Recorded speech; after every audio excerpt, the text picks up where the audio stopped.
ሰላም ሰላም ቤተሰብ እንዴት ናችሁ? ሰላም ናችሁ? በያላችሁበት ሰላማችሁ ዝት ይበልልኝ። ቤተሰብ ዛሬ አንድ ላስተላልፍ የምፈልገው መልእክት አለኝ። እሱ ምንድነው? ዛሬ ነው ይሄ ነገር የተፈጠረው። ዛሬ ነው አጋጣሚ የሆነች ጓደኛዬ ነበረችና ደውላልኝ ዛሬ ነው የነገረችኝ። ቤተሰብን ብሎክ ማድረግ የሚያመጣውን ችግር ማለት ነው። እና ይቺ ልጅ እኔ በጣም ነው ያሳዘነች። በርግጥ ያው እሷም ወድ አይደለም፣ ግን ቢሆንም ደግሞ በዚህ ልክ ሙሉ ቤተሰብን ብሎክ አድርጎ መጥፋት ከስልክ ላይ በጣም ከባድ ነገር ነው። በተለይ ደግሞ እናትን ያክል ነገር መቦለክ ትንሽ ይከብዳል። እና ይቺ ልጅ ምንድነው የደረሰባት? ቤተሰብ ያው እንደዚህ በስደት ስትኖር ያው ወንድሟም በጣም ያስቸግራት ነበር መሰለኝ ብር ላኪ እያለ በዛ የተነሳ ትማርና ብሎክ ታደርጋቸዋለች። ሁሉንም ከእናቷ ጀምሮ ማለት ነው። ማንንም ሰው አታናግርም ነበረ። እንደዚህ ስታደርግ ያው 2 አመት ቆየች። ከ2 አመት በኋላ ወደ ኢትዮጵያ ተመለሰች። ስትመለስ ግን ምንድነው ያጋጠማት ነገር? በጣም በሚገርም ሁኔታ እናቷ አርፋን ያገኘቻት እና እናቷም የሞተችበት ምክንያት ብር በማጣታቸው ነው። ብር በማጣታቸው ምክንያት እናቷ የሞተችው። እሱም ምን ያህል ብር ነው ብትሉኝ በጣም ነው የሚገርመው። ብዙም ብር አይደለም። ያው ለእናት አይደለም ገንዘብ ነፍስም ይሰጣል። በዚህ ህይወቷ ላይ አርፍ የቻለው በ120 ሺህ ብር የተነሳ ብቻ ነው። ያው 120 ሺህ ብር የሚሰጣት አታ ነው እናታቸው የሞተችው። እና ይቺ ልጅ በጣም ነው ጸጸት እያንገበገባት ያለው። በጣም ነው እያለቀሰች ያለችው። እውነት በጣም ነው ያሳዘነችኝ። ወደ ኢትዮጵያ የሄደችው ፋሲካ አካባቢ ነውና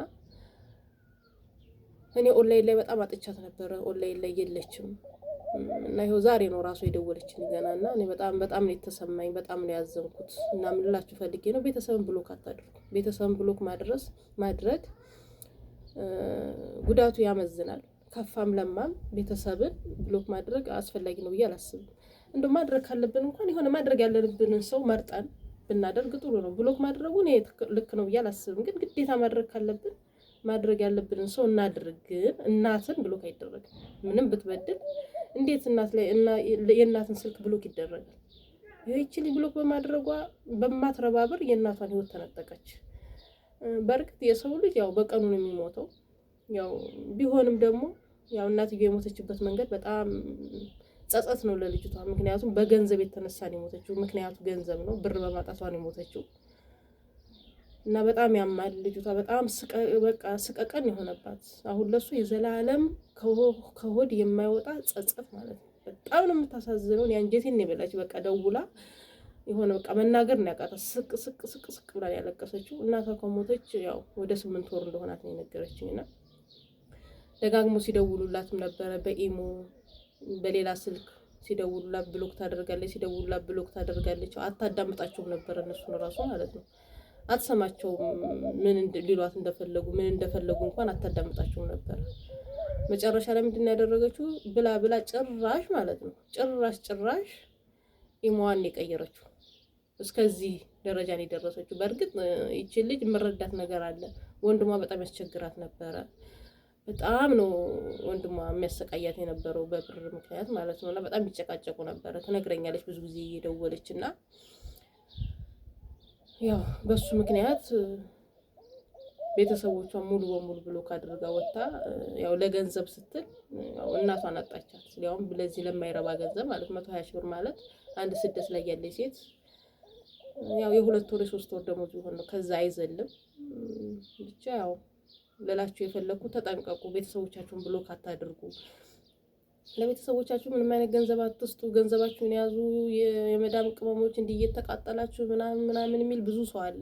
ግን ሁላችንም ጓዳችንን የምናውቀው እኛ ነን።